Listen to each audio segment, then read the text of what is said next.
శ్రీ సచ్చిదానంద సమర్థ సద్గురు సాయినాథ్ మహారాజ్ కీ జై.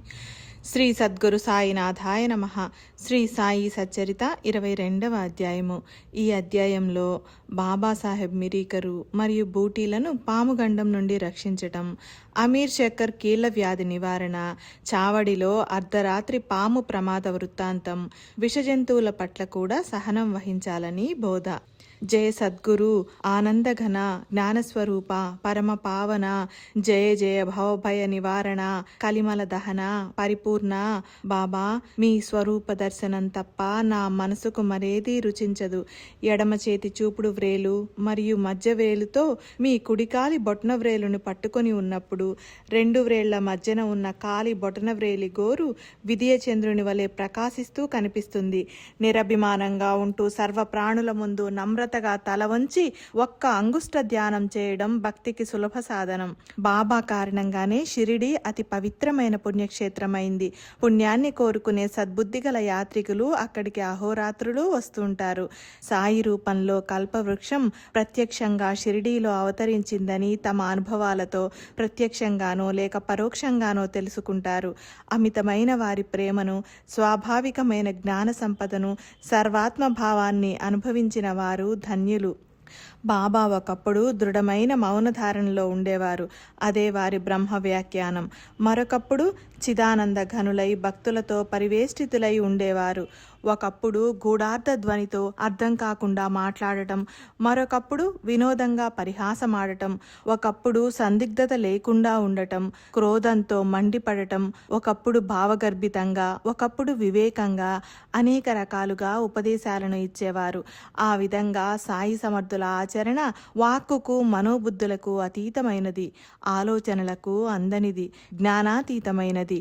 వారిని ఎంత చూచినా, వారి మాటలను ఎన్ని విన్నా తృప్తి కలగదు. వారితో ఎంత సంభాషించినా తనివి తీరదు. బాబా భక్తుల గండాలను తెలుసుకుని సమయానికి సరిగ్గా వారికి ధైర్యాన్నిచ్చి, వారి కష్టాలను నివారించి, వారిని తమ పాదాల చెంత స్థిరపరిచేవారు. వారెప్పుడూ భక్తులకు శ్రేయస్సును కలిగించటంలోనే తత్పరులై ఉంటారు. ప్రతి క్షణము సాయి నామాన్ని జపించే వారిని సాయి తీరానికి చేరుస్తారు.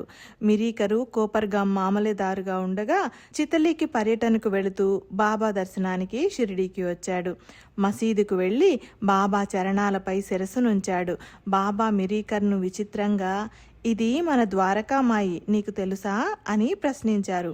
మిరీకర్కు అసలు అర్థం కాలేదు. అప్పుడు బాబా, ఇదిగో చూడు, ఇదే మన ద్వారకామాత. మసీదులోని ఈమె ఒడిలో కూర్చున్న బిడ్డలను నిర్భయులను చేస్తుంది. వారికి దుఃఖమనే మాటే ఉండదు. ఈ మసీదు మాత గొప్ప దయగలది. భావికులకు, అమాయకులకు తల్లి. ఎవరు ఏ అపాయాల్లో చిక్కుకున్నా ఈమె వెంటనే రక్షిస్తుంది. ఒక్కసారి ఈమె ఒడిలో కూర్చున్నారా, వారి కష్టాలు తొలగిపోతాయి. ఈమె నీడలో విశ్రమించిన వారు సుఖాల ఆసనాన్ని అధిష్ఠిస్తారు. ఈమెయే ద్వారక, ద్వారావతి అని చెప్పి బాబా అతనికి విభూదినిచ్చి తమ అభయహస్తాన్ని అతని శిరస్సుపై ఉంచారు. మిరీకరు వెళ్ళిపోవడానికి బయలుదేరాడు. బాబా అతన్ని, నీకు పొడుగాటి బాబా యొక్క విశేషం తెలుసా అని కుడి మోచేతి క్రింద ఎడమ చేతిని ఉంచి కుడి చేతిని త్రిప్పుతూ, అది ఇలా భయంకరంగా ఉంటుంది, కానీ అది మనల్నేం చేయగలదు? మనం ద్వారకామాయి బిడ్డలం. రక్షించే వారి శక్తి ముందు చంపేవారి శక్తి ఏ పాటిది అని అన్నారు. చితలికి వెళ్ళటానికి ఆలస్యం అయిపోతుందని మిరీకరు బాబా చరణాలకు నమస్కరించి క్రిందకు దిగాడు. అతని వెంట మాధవరావు ఉన్నాడు. బాబా మాధవరావును వెనుకకు పిలిచి, శ్యామా, నువ్వు కూడా అతని వెంట వెళ్లి చిత్లీలో పర్యటించిరా అని చెప్పారు. వెంటనే శ్యామ క్రిందకు దిగి మిరీకర్ వద్దకు వచ్చి, మీ వెంట చిత్లీ వెళ్ళమని బాబా చెప్పారు అని అన్నాడు. అతనితో మిరీకరు, అంత దూరం మీరు వచ్చి ఏం చేస్తారు? మీకు వృధా శ్రమ కదా అని అన్నాడు. మాధవరావు వెనుకకు వెళ్ళి అతని మాటను బాబాతో చెప్పాడు. బాబా, సరే మంచిదే, మనదేం పోతుంది, మనం ఎప్పుడూ మంచి గురించినే ఆలోచించాలి, యోగ్యమైన దానిని ఉపదేశించాలి, ఎవరి కర్మ ఎలా ఉంటే అట్లే తప్పకుండా జరుగుతుంది అని చెప్పారు. ఇంతలో మిరీకరు బాబా మాటలను పాటించాలి అని తలచి మాధవరావుతో చితిలీకి పద అని చెప్పాడు. నేను బయలుదేరితే మీరు వద్దని వెనక్కు పంపారు. బాబా పోనీలే మనదేం పోతుంది అని అన్నారు. ఇప్పుడు మరలా వారిని అడుగుతాను, వారు ఎలా చెబితే అలా చేస్తాను. నేను వారి ఆజ్ఞను పాలించే దాసుణ్ణి. వారు సరే అంటే వెంటనే వస్తాను అని చెప్పి బాబా వద్దకు వెళ్ళి మిరీకర్ నన్ను తన వెంట చితిలీకి రమ్మంటున్నాడు అని అన్నాడు. బాబా నవ్వుతూ, సరే అతడు తీసుకుని వెళితే వెళ్ళు. ఈమె పేరు మసీదు మాయి. ఈ తల్లి చాలా దయాళువు. ఈమెకు బిడ్డలపై అత్యంత ప్రేమ. కానీ బిడ్డలకు విశ్వాసం లేకపోతే వారిని ఎలా రక్షిస్తుంది అని అన్నారు. మాధవరావు సాయి పాదాలకు వందనం చేసి మిరీకర్ వద్దకు వెళ్ళాడు. ఆ ఉభయులు చితిలీకి వెళ్లారు. వారికి మారుతి దేవాలయంలో బసను ఏర్పాటు చేశారు. రాత్రి 10 గంటలైపోయింది. జంపకాన పరుపు తలగడ వేసుకుని దీపం వెలుగులో ముచ్చటించుకుంటూ కూర్చున్నారు. అక్కడ ఒక వార్తాపత్రిక ఉంది. మిరీకరు దానిని తెరిచి తీరిగ్గా చదవసాగాడు. ఆ సమయంలో ఒక సర్పం ఎక్కడి నుండి ఎలా వచ్చిందో చుట్టుకుని మిరీకర్ నడుం వరకు మెత్తగా ఉన్న దుప్పటిపై హాయిగా కూర్చుని ఉంది. మిరీకరు వార్తాపత్రికలో నిమగ్నమై ఉన్నాడు. నౌకరు దీపాన్ని కాస్త పైకి ఎత్తి పొడుగాటి పామును చూచి గబారా పడుతూ పాము పాము అని మెల్లగా అరిచాడు. మిరీకరుకు ధైర్యం సడలి శరీరమంతా కంపించిపోయింది. మాధవరావు కూడా చకితుడై, బాబా ఏమిటిలా చేశావు, ఇప్పుడు ఈ ఆపదను తొలగించు అని మొరపెట్టుకున్నాడు. ఆ అవస్థను చూచి ఎవరి చేతికి ఏది దొరికితే దాన్ని పుచ్చుకొని జనం పరుగున వచ్చారు. ఆ పాము మెల్లమెల్లగా జారుకోవడం కనిపించింది. పైకి లేచిన కర్రలు టపటపమని ఆ పాముపై పడగానే అది మృక్కలైపోయింది. గండం గడిచిపోయింది. సమయానికి సరిగ్గా సూచించి వద్దంటున్న బాబా శ్యామాను సహాయానికి పంపారు. వారి మనసులో ఎంతటి దయ, వారి సర్వజ్ఞత ఎటువంటిది! భవిష్యత్తులో రానున్న చెడును గ్రహించి ఎంత చక్కగా తెలియజేశారు అని మిరీకరు తలపోశాడు. ఇదంతా చూసి మిరీకరు హృదయంలో సాయి సమర్థునిపై అత్యంత ప్రేమ ఉప్పొంగింది. అతని ఆందోళన తొలగి కళ్ళ నుండి ప్రేమాశ్రువులు ప్రవహించసాగాయి. ఒకసారి నానా డేంగ్లే అన్న ఒక గొప్ప జ్యోతిష్యుడు బాపు సాహెబ్ బుట్టితో, ఈరోజు మీకు చాలా అశుభం, మీకు గండం ఉంది, చాలా జాగ్రత్తగా ఉండాలి. డేంగ్లే అలా చెప్పగా పాపం బాపు సాహెబ్ మనసులో చింత పట్టుకుంది. రోజు వెళ్లే వేళకు భక్తులు మసీదుకు బయలుదేరారు. బాపు సాహెబ్, నానా మొదలగు వారు వెళ్ళి బాబా వద్ద కూర్చున్నారు. బాబా బుట్టితో, ఈ నానా ఏమంటున్నాడు, నిన్ను చంపాలని చూస్తున్నాడా? మనం ఏం భయపడిన అవసరం లేదు. ఎలా చంపుతావో చంపు, నేను చూస్తానని అతనితో సవాల్ చేయి అని చెప్పారు. సాయంకాలం బుట్టి మల విసర్జనానికై బయలు ప్రదేశానికి వెళ్ళగా అక్కడికి ఒక పాము వచ్చింది. కర్ర కోసం నౌకరు వెళ్ళగా పాము గోడపైకి ఎగప్రాకిపోతూ అకస్మాత్తుగా జారి క్రింద పడి సరసరా ఒక రంధ్రంలోనికి దూరిపోయింది. బుట్టికి బాబా మాటలు గుర్తుకు వచ్చాయి. అలా అతనికి మరియు సర్పానికి కష్టం తొలగింది. కొరాలే అన్న గ్రామంలో అమీర్ చక్కర్ అను వ్యక్తికి అత్యంత కష్టం వచ్చింది. కష్టాలు వచ్చి పడ్డప్పుడు దేవుడు గుర్తుకు వస్తాడు. అమీరు తన వ్యాపారాన్ని మానివేసి షిరిడీకి పరుగు పెట్టాడు.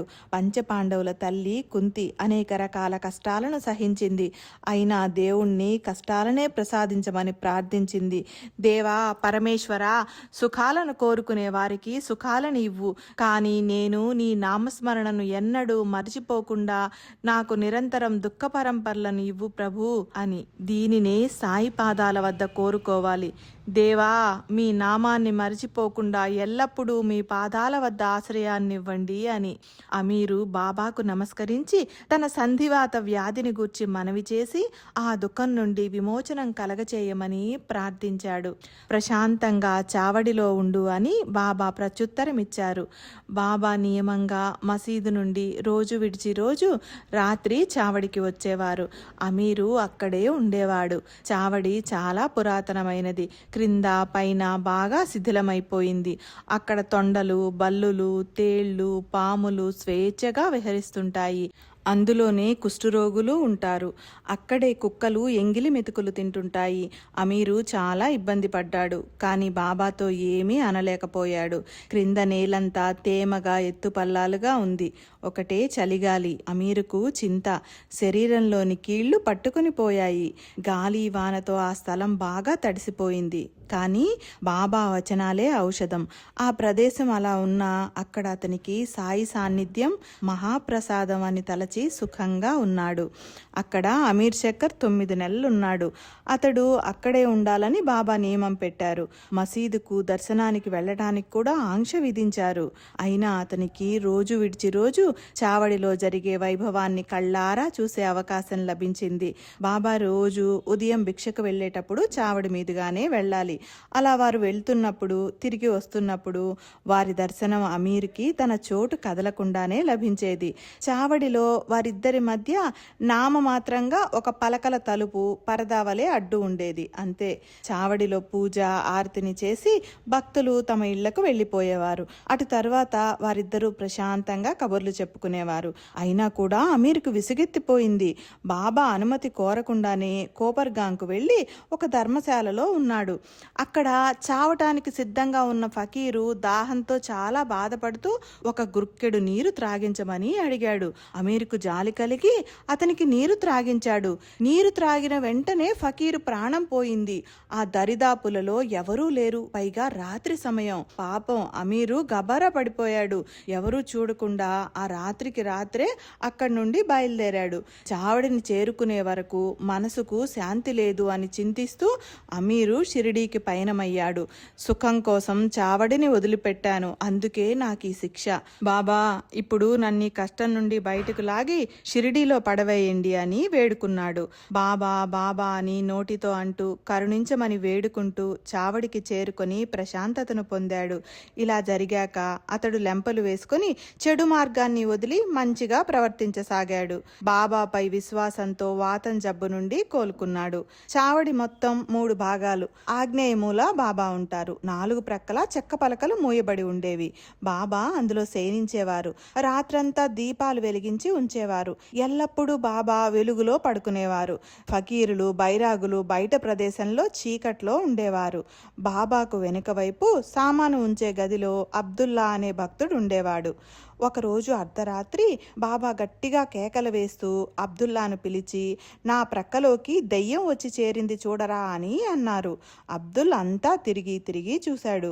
బాబా లీలగని ఎక్కడి నుండో పాము ప్రవేశించింది అని బాబాకు తెలిసిందని అమీర్కి అర్థమైంది. భక్తులకు ఏదైనా అరిష్టం సంభవిస్తే బాబా అది తమకే కలిగినట్లు చెప్తారు. బాబా యొక్క ఆ భాష అమీర్కు అవగతం.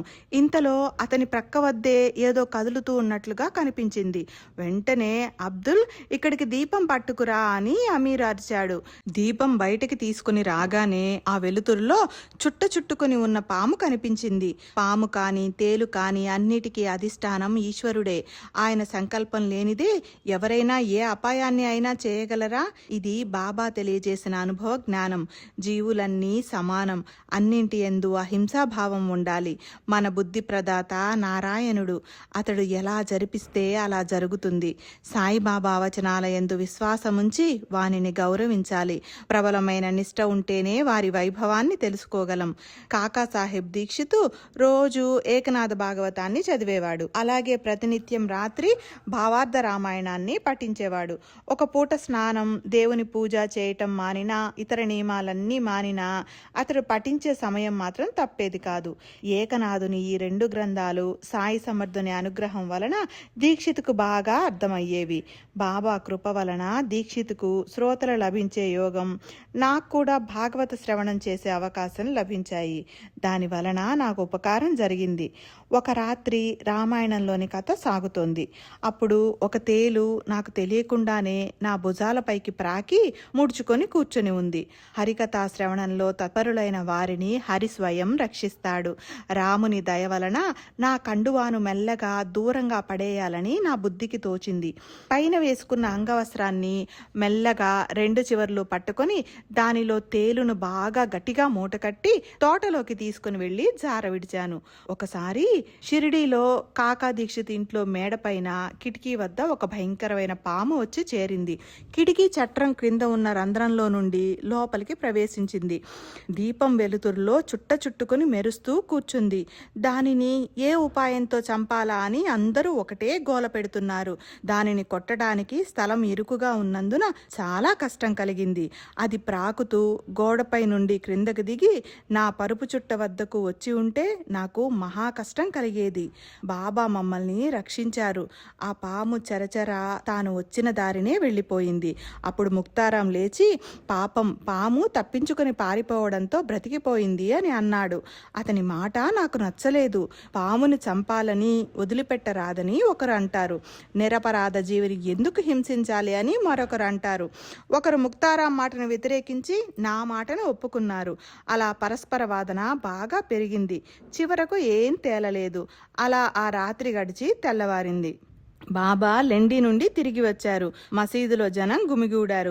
రోజులాగే నేను ప్రాతకాలం మసీదుకు వెళ్ళాను. ముక్తారాం మొదలైన భక్తులు వచ్చి వారి వారి స్థానాలలో కూర్చున్నారు. బాబా, గత రాత్రి వాడాలో దేని గురించి వాదోపవాదాలు జరిగాయి అని మెల్లగా అడిగారు. నేను బాబాతో జరిగిందంతా చెప్పాను. ఇటువంటి పరిస్థితులలో పాములను చంపాలా చంపకూడదా అని అడిగాను. బాబా, పామైనా తేలైనా అన్నింటిలోనూ ఈశ్వరుడు విరాజమానుడై ఉంటాడు. అందువలన అన్నింటినీ ప్రేమించాలి. అన్ని జీవులు ఆయన ఆజ్ఞానుసారం ప్రవర్తిస్తాయి. అందువలన ప్రాణులన్నింటినీ ప్రేమతో దయతో చూడండి.